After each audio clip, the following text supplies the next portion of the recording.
Bon, en effet, je suis kinésithérapeute diplômé d'État, je travaille actuellement avec des enfants handicapés moteurs, mais j'ai eu un long parcours hospitalier, notamment dans une équipe mobile de soins palliatifs.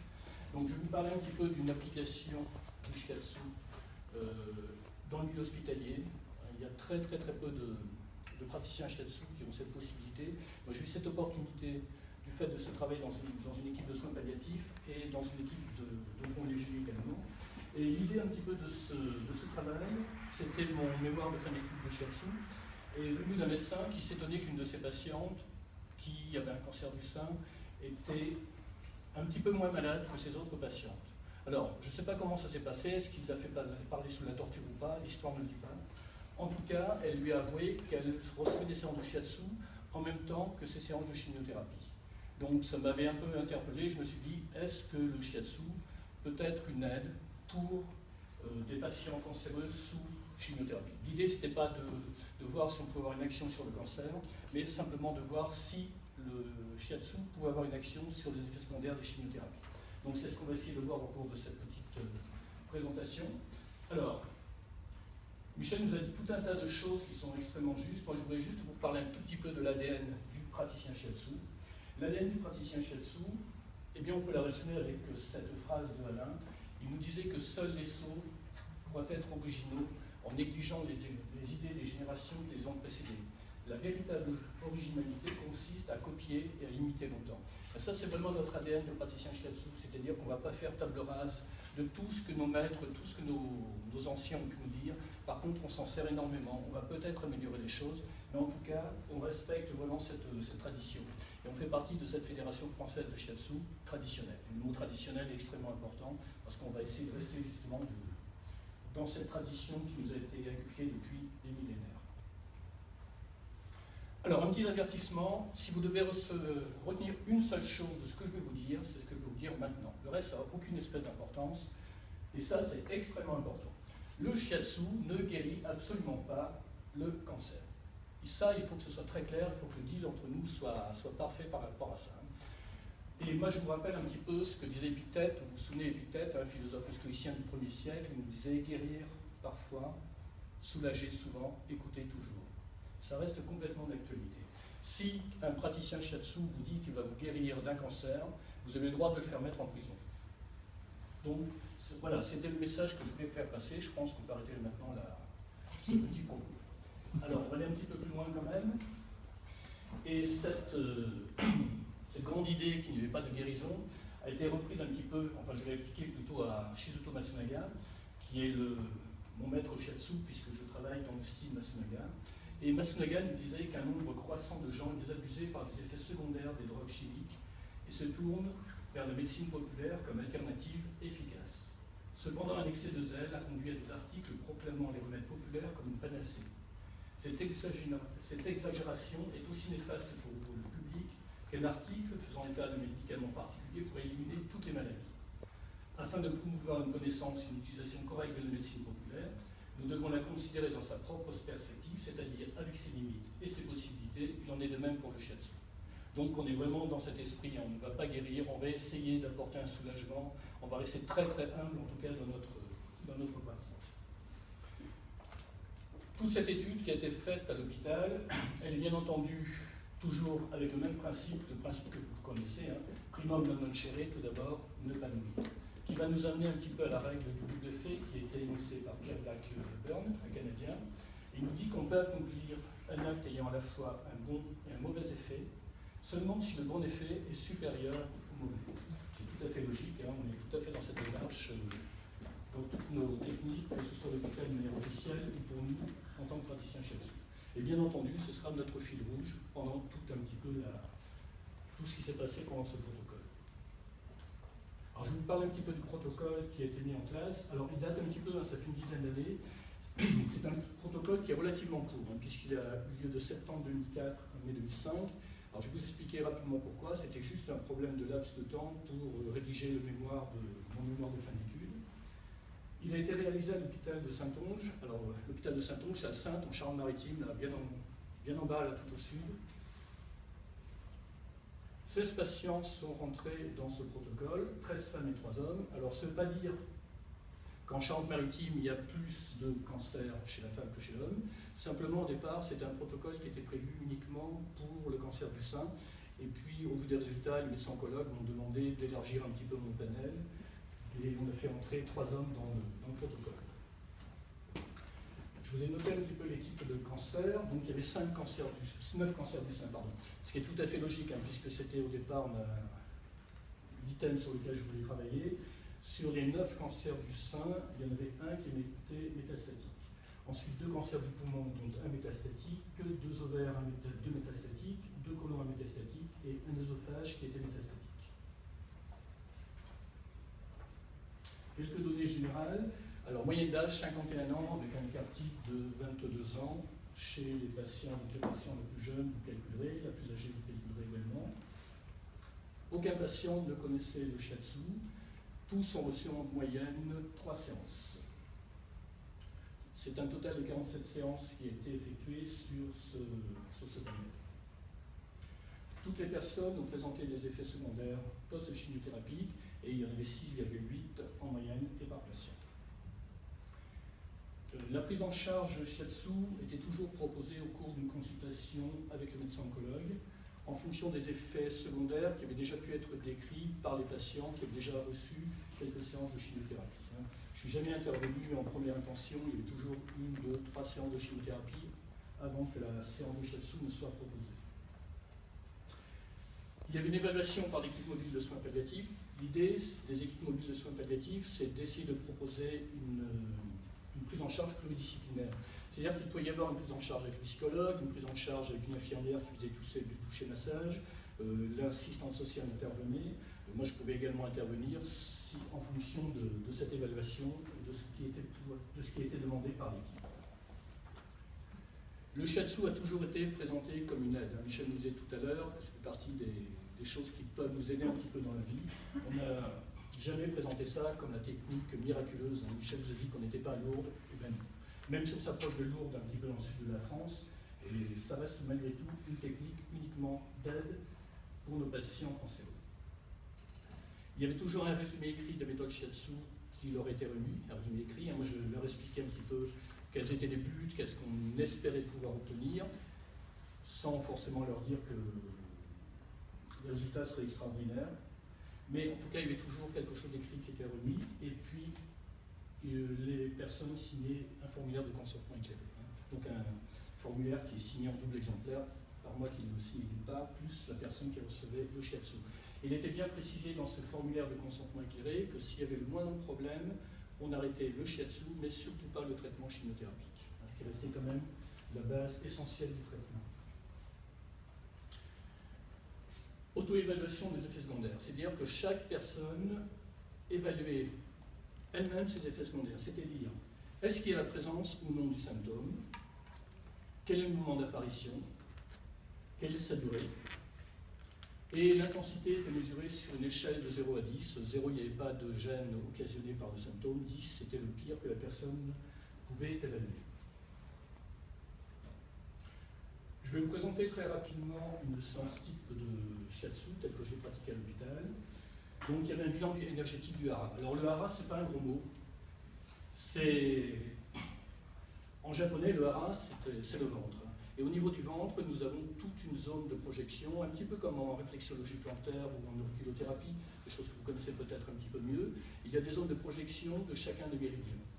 Le méridien, c'est ces fameux conduits un petit peu virtuels qui conduisent l'énergie à travers le corps.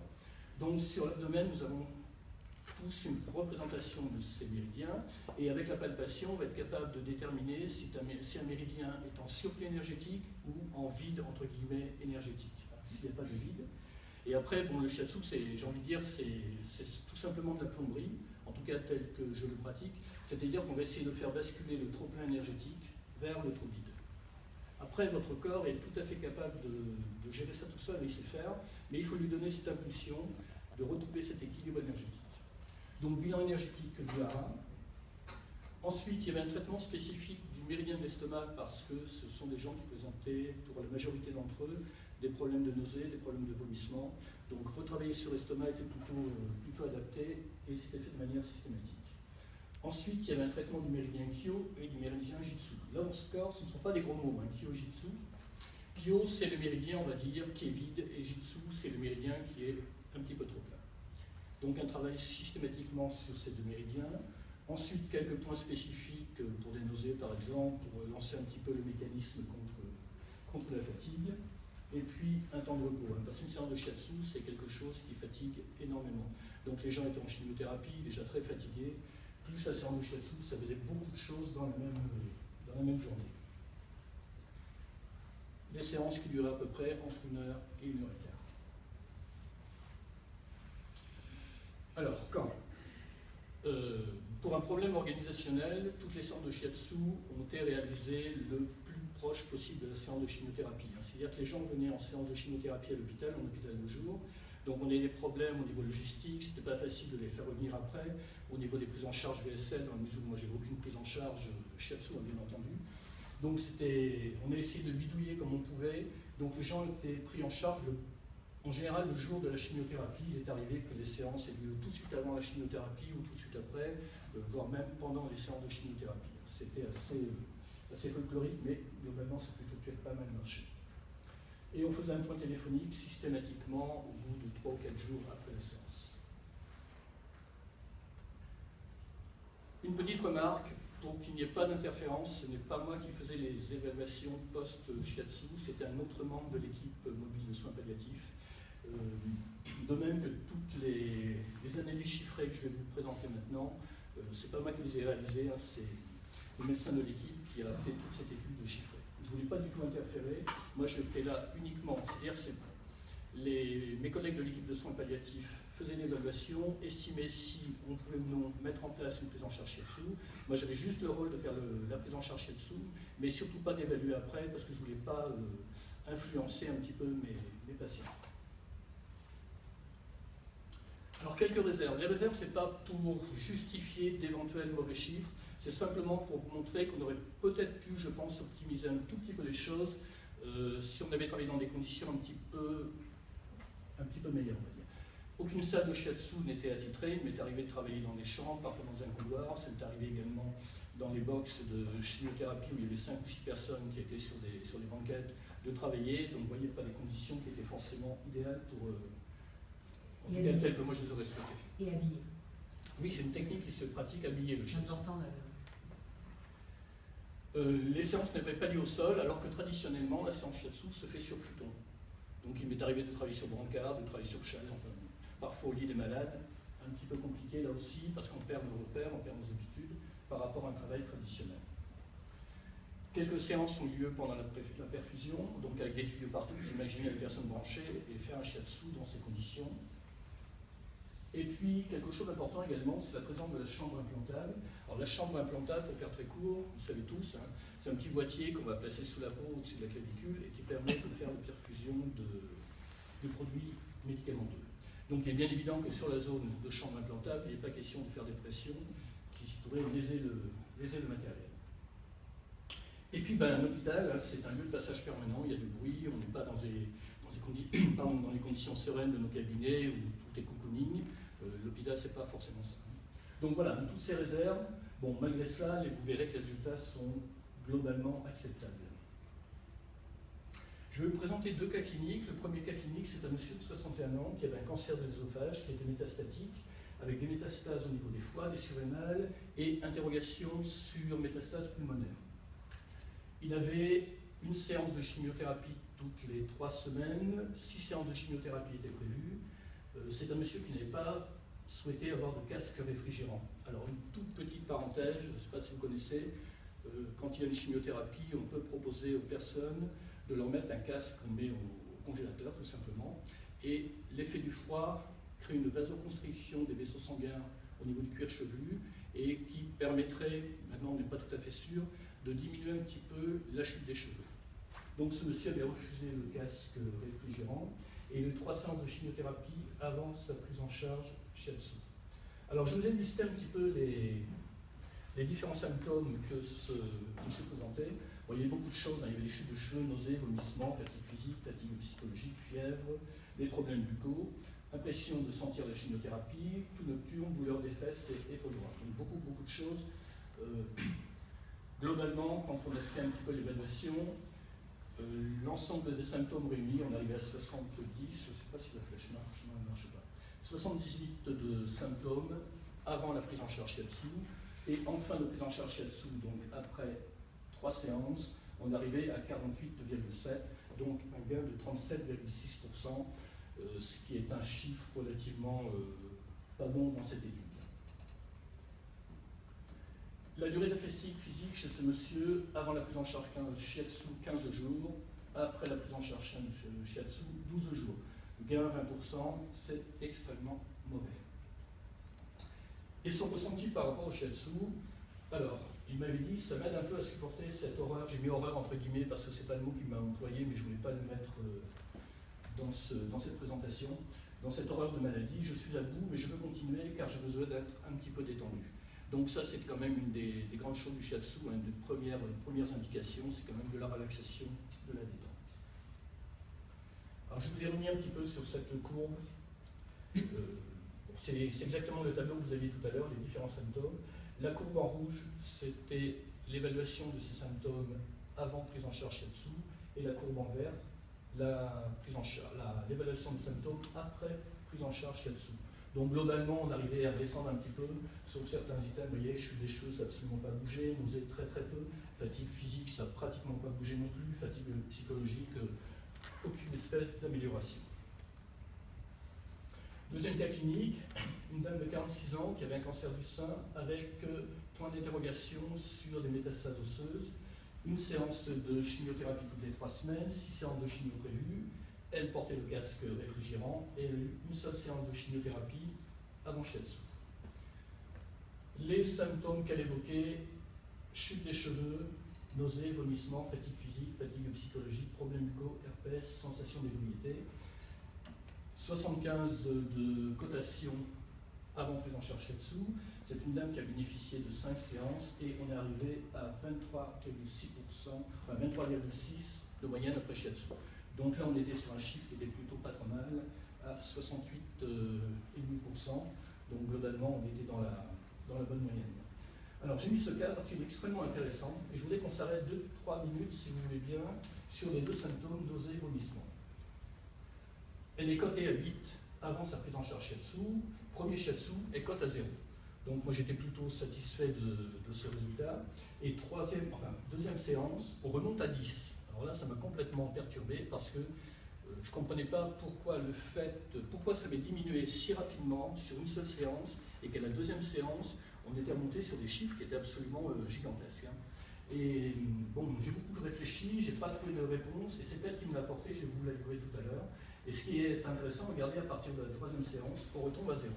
Donc il y a eu cette espèce de pic qui était complètement inexplicable par rapport au reste de la séance. Et cette dame m'a donné la solution. Elle m'a dit, vous savez, en fin de compte, il s'était passé je ne sais trop quoi, je crois que j'étais parti en formation le jour de sa chimiothérapie, le jour de la 2e chimiothérapie. Donc j'avais, je crois, formation le jeudi et le vendredi, samedi, dimanche, week-end, donc forcément je ne travaillais pas, et je l'ai revu que le lundi ou le mardi. Et c'était un temps qui était beaucoup trop long, et pendant ce temps, les symptômes, notamment de nausées et de vomissements, ont complètement flambé. Donc ça voulait dire, quelque part, qu'il était pertinent de travailler le plus tôt possible et d'essayer d'être le plus concomitant possible par rapport à la séance de chimiothérapie. Et les autres séances ont eu lieu le jour de la chimiothérapie, on est retombé sur des chiffres qui étaient vraiment bas. Donc ça, c'était extrêmement intéressant parce que par la suite, moi, ça m'a permis d'essayer de voir si je pouvais caler toujours mes séances de shiatsu de manière la plus proche possible de la chimiothérapie. La même chose acupuncture. Pardon, faites la même chose avec l'acupuncture. Donc ça, c'est intéressant. Alors, chez cette dame, il y avait une fatigue physique qui était de l'ordre de 8 jours avant prise en charge shiatsu, et on est tombé à une demi-journée après prise en charge shiatsu, un gain de 93,8%, donc c'était tout à fait plus que correct. Et voici son ressenti.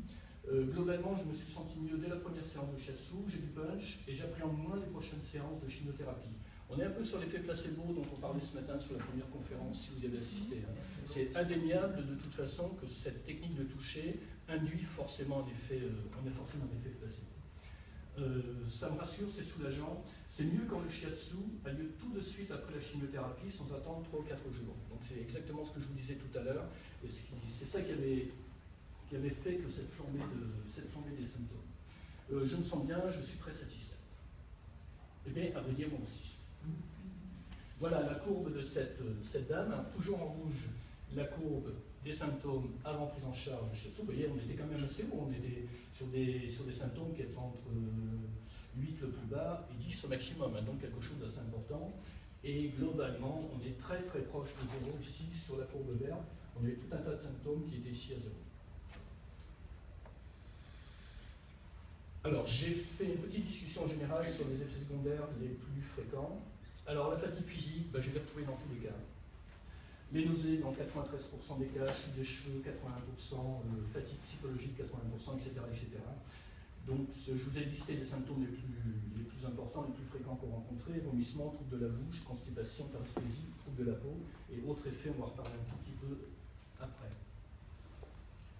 La moyenne de tous ces symptômes, tous confondus, donc avant prise en charge shiatsu, les gens présentaient 6,5 symptômes par patient. On tombe après prise en charge shiatsu à 2,3, donc une amélioration globale de 64%, ce qui est pas mal du tout. En médecine, on n'a pas souvent des chiffres aussi importants. Donc globalement, une prise en charge qui était, en tout cas pour moi, satisfaisante. Je vous ai listé un petit peu sur ce graphique, c'est que pour que ce soit un tout petit peu plus visuel, donc j'ai repris tous les items, tous les symptômes que les gens présentaient. La courbe rouge, comme toujours, c'est la courbe avant prise en charge shiatsu, avec des valeurs qui sont parfois extrêmement élevées, hein, et les mêmes symptômes réévalués après prise en charge shiatsu en vert. Donc vous voyez que pour pratiquement tous les items, on est en dessous de la courbe initiale. La fatigue physique a été évaluée également, donc en nombre de jours. En moyenne, sur les 16 cas, on arrivait à 8,4 jours. Après prise en charge shiatsu, 2,8 jours. Donc une amélioration de 66%, ce qui est pas mal non plus. On va voir quelques symptômes, c'est les plus fréquents que j'ai pu rencontrer. Les nausées. Donc 15 patients nauséeux. Ils ont tous eu cet effet diminué en intensité et en durée, voire complètement disparaître, une amélioration de 68%. Les vomissements, donc je vous ai dit tout à l'heure qu'il y avait un travail systématique du méridien de l'estomac, c'était dans le but justement d'éviter ces vomissements. Une amélioration de 82%, et je vous ai marqué cas numéro 16 entre parenthèses, c'était un cas qui était extrêmement intéressant je trouve pour cet item. C'est un monsieur qui avait 45 ans à peu près, cancer du côlon, et qui, après chaque chimiothérapie, vomissait pendant 10, 12, 15 fois par jour pendant une huitaine de jours. Donc imaginez un petit peu, ce monsieur est rentré dans sa cuisine, hein, sa femme était en train de cuisiner, il allait vomir. Donc c'était quelqu'un qui était complètement dénutri, qui était extrêmement fatigué. Et puis ce monsieur était, bon, il y avait un contexte psychologique important chez lui, c'est-à-dire qu'il avait 3 semaines d'intervalle entre chaque chimiothérapie. Donc chimiothérapie, malade on va dire pendant 10 jours, il était bien à peu près une petite huitaine, et après il recommençait à imaginer qu'il y avait sa séance de chimiothérapie qui allait arriver, donc il recommençait à vomir. Donc globalement sur 3 semaines, il vomissait pendant 15 jours. C'est un monsieur qui, en arrivant à l'hôpital, commençait déjà à vomir dans l'ascenseur. Donc c'était un peu pagaille. Et puis un jour, ce monsieur il a eu une excellente idée, je trouve. Il a vomi sur la blouse du médecin pendant la consultation juste avant la chimiothérapie. Et ça, c'était pour lui une bénédiction, j'ai envie de dire. Parce que, bien entendu, quand un patient vomit sur le médecin, ça fait un peu désordre. Donc aussitôt, qu'est-ce qu'on fait? On appelle les pompiers. Bon, les pompiers, en l'occurrence, c'était l'équipe de soins palliatifs, et puis il se trouvait que j'étais dans les parages. Donc je suis intervenu tout de suite. Le médecin oncologue m'a demandé si je pouvais le prendre en charge, alors qu'il n'est pas du tout prévu dans le protocole. Je lui ai fait une séance de shiatsu le jour même, donc pendant sa séance de chimiothérapie. Et les résultats ont été absolument spectaculaires. C'est-à-dire qu'il est rentré chez lui, il a vomi 2 fois, et après terminé. On était tranquille, enfin on était tranquille. Il a été tranquille jusqu'à ce qu'il revienne pour sa séance de chimiothérapie suivante. Et après, il vomissait 1 fois, 2 fois maximum, et dans la journée qui suivait la chimio, et c'est tout. Donc c'est quelqu'un, alors je n'ai pas guéri son cancer, hein, surtout pas, il est décédé de son cancer du côlon, mais il est décédé dans des conditions, on va dire, un tout petit peu plus acceptables et plus confortables pour lui en tout cas. 5 minutes. 5 minutes, j'y suis, ça va y aller. La chute des cheveux. 13 patients ont été gênés. L'image, c'est vraiment le signe extérieur de la maladie, cette chute des cheveux. Les résultats ont été extrêmement faibles. Et ça s'explique très bien parce que la chute des cheveux est enclenchée dès que la chimiothérapie est mise en place. Il aurait été pertinent de travailler en amont, parce que je pense qu'on avait des pistes. En médecine traditionnelle chinoise, on sait que les cheveux sont gérés par le méridien du rein. Et si j'avais pu travailler sur le rein sur 2 ou 3 séances peut-être avant la prise en charge de chimiothérapie, je pense qu'on aurait pu enclencher un système de renforcement du système de la chute, enfin, pour éviter la perte des cheveux, et les résultats auraient sans doute été meilleurs. Ensuite, il y avait le port du casque. Quelle est la part du casque? Quelle est la potentialisation du shiatsu? Honnêtement, j'en sais strictement rien. En tout cas, une amélioration de 20%, c'était extrêmement mauvais. Et une petite remarque, il y a une dame qui avait un cancer du sein, donc qui a perdu tous ses cheveux, et pas que les cheveux, il y avait également tous les poils, et notamment les poils pubiens. Et ça, c'est quelque chose que je n'avais pas percuté. Elle me dit, mais vous vous rendez compte, on vient de m'enlever un sein, donc ma féminité en a pris un sacré coup, et en plus de ça, je perds tous les poils pubiens. Donc c'était quelque chose qui l'avait énormément perturbé. Alors, il y a une petite amélioration, tout simplement parce que les gens, au bout d'un moment, s'habituent à cette chute de cheveux. Ce n'est pas un symptôme qui est gênant au sens propre du terme. Les troubles de la bouche, on avait essentiellement des aphthoses assez gigantesques et une sécheresse buccale. Sont des troubles qui ont très rapidement diminué. Donc, ce sont des gens qui ont pu se réalimenter assez vite. C'est-à-dire qu'on a eu une diminution de la fatigue physique, l'amélioration de l'ordre de 78%. La constipation, on a eu des résultats absolument spectaculaires. Parfois, une seule séance, ça s'est réglé très vite. Les paresthésies, des résultats assez rapides, une amélioration de l'ordre de 79%. Les troubles de la peau, essentiellement une sensation de sécheresse, 71% d'amélioration. La fatigue psychologique, alors ça c'est un item qui est extrêmement compliqué à évaluer, qui est en général assez parallèle à la courbe de la fatigue physique, mais c'est tellement plurifactoriel que c'est extrêmement compliqué à évaluer, 42% d'amélioration. Pour faire très vite, très rapidement, je vous ai remis un tout petit peu les bilans énergétiques que j'ai trouvés au niveau du hara, donc cette zone de projection des méridiens. Et ce qui est intéressant, c'est le méridien du foie. On le trouve 51% des cas très fort. Et ça, c'est tout à fait logique, hein, parce que l'évacuation des médicaments se fait essentiellement par voie hépatique, donc c'était normal de trouver un foie complètement jitsu pour nous. Et puis estomac, on le trouve également à 21%. Et le rein, le rein pour moi. Le rein est à 19. Hein. Donc il y a eu un travail très intéressant à faire là-dessus. J'ai fini. Conclusion, satisfaction des patients. Diminution des effets secondaires de la chimiothérapie par le shiatsu. Donc on a répondu un petit peu à l'interrogation qu'avait ce médecin en tout début de conférence, si vous en souvenez.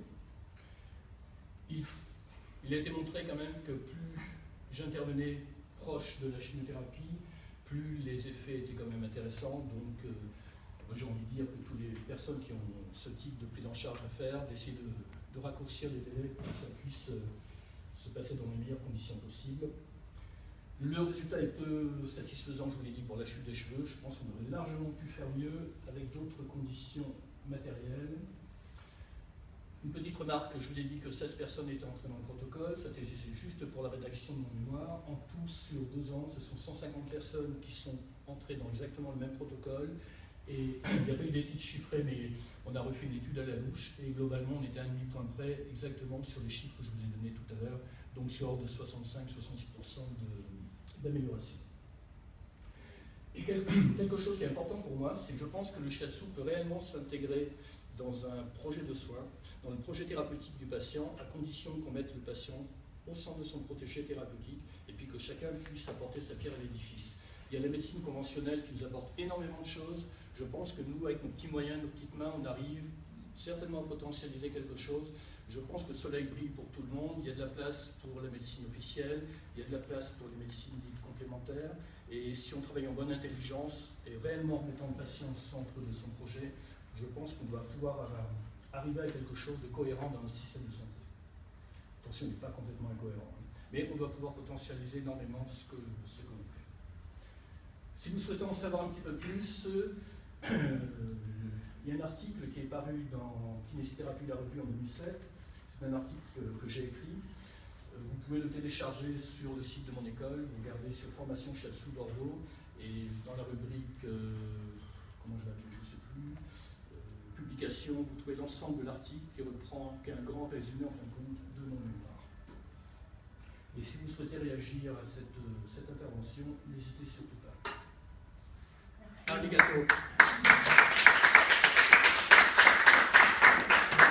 La conclusion, c'est que ce qui est paradoxal, c'est que là où les médecines complémentaires sont rentrées les premières dans les hôpitaux, c'est en cancérologie. Ce qui n'est quand même pas qu'une petite chose quand même. Donc on veut demander des preuves, des trucs vraiment pas mal, mais c'est en cancéro qu'on est. Les acupuncteurs, les homéopathes, les shiatsu, même yoga, c'est en cancérologie. On est rentré à l'hôpital par le cancéro. Rendez-vous. Alors ce que je veux vous dire, c'est que ça paraît, alors on a des chiffres comme ça, assez un peu mieux, 20%, 30%. Pour un patient cancéreux, 30%, c'est énorme. Quelqu'un qui vomit, il vomit 10 fois, il vomit 3 fois, mais c'est énorme, énorme pour la patiente, pour son bien-être, mais c'est énorme parce que du coup, il va mieux se réalimenter, donc il va mieux repartir, il peut se reposer mieux, enfin bref, toute la chaîne de la vie va s'en suivre. En fait, c'est énorme. Là, on a l'impression que voilà, c'est énorme. Et alors, en plus, d'autres avantages.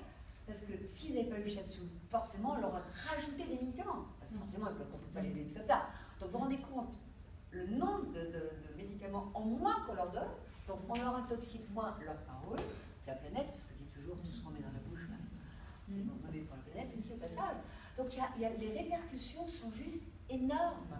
Parce que c'est une question par rapport à cette prise en charge, parce que quand on fait un cours de shiatsu à nos étudiants, on met le cancer comme contre-indication au shiatsu, parce qu'on dit que le fait d'augmenter la circulation énergétique, on peut faire trucs-là, comme on ne sait pas, on dit que c'est contre-indiqué. Exactement, mais moi j'ai fait le choix du mieux-être par rapport au quantitatif. Mais même, de toute manière, il n'y a même pas de discussion, on n'a jamais vu une acupuncture, on n'a pas vu des gens dans une urgence à l'hôpital, c'est jamais vu. Mais comme on ne sait pas, c'est comme une dose d'homéopathie, avec arnica, on va pas aller à l'hôpital direct.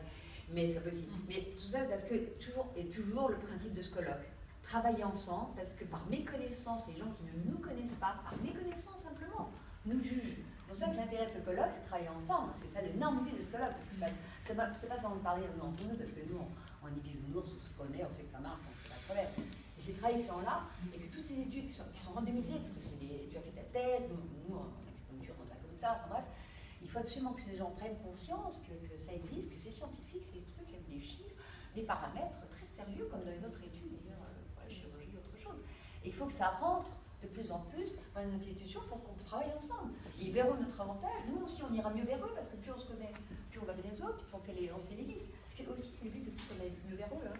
Donc cette fameuse médecine intégrative, on doit s'intégrer, parce que c'est pas nous d'un côté et les autres de l'autre, et le but d'ici, de ces rencontres, c'est qu'il faut travailler ensemble. Et c'est quand même une merveilleuse histoire, parce que quand on a même deux patients, au début, on avait deux patients d'acupuncture qui me disaient « Ah, la chimio, c'était génial », j'en tombais, moi-même, les paroles m'ont tombé, je dis « C'est incroyable, cette homéopathie avec les quelques huiles, elle n'a pas eu de glissement, il va y avoir le sourire de la dame. » Ça impressionne. Ça même pas, on a tous dans notre tête, parce qu'on y pense tous à certains cas particuliers. Donc voilà, donc je crois que c'était vraiment bravo, parce que n'hésitez pas, quand vous avez des gens autour de vous, il n'y a aucune contre-indication. Alors je le dis à l'aise. C'est vrai qu'on ne soigne pas les gens, moi je le médite, mais il n'y a aucune contre-indication, vraiment. Shiatsu, acupuncture, yoga thérapie, tout ça, il faut aider les gens, et vraiment en cancérologie, mais du cancéro parce que c'est ça, mais ça peut être pour toutes les maladies chroniques, polyarthrite, enfin toutes les maladies de système. Il y en a de plus en plus de maladies chroniques, puisque maintenant on a remplacé les maladies aiguës, qui étaient les pestes, on avait des épidémies avant, maintenant on passe dans les maladies chroniques, forcément parce qu'on a des causes de ces maladies qui sont chroniques, comme les pesticides, l'environnement, c'est chronique, donc on a des maladies chroniques qui durent plus longtemps, qui sont plus fatigantes, etc. Et ce qui fait qu'on a ce fameux chiffre que je dis toujours, actuellement on me dit « Ah, les gens vivent plus vieux », ah oui, en quantité. Mais maintenant on n'utilise plus du tout ce chiffre dans les conférences, on parle du chiffre de la survie sans handicap.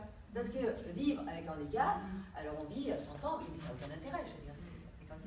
Donc le chiffre qu'on utilise dans les conférences, maintenant, c'est le taux de vie sans handicap. Et ce chiffre diminue sans cesse. Maintenant, on arrive à 60 ans, c'est incroyable.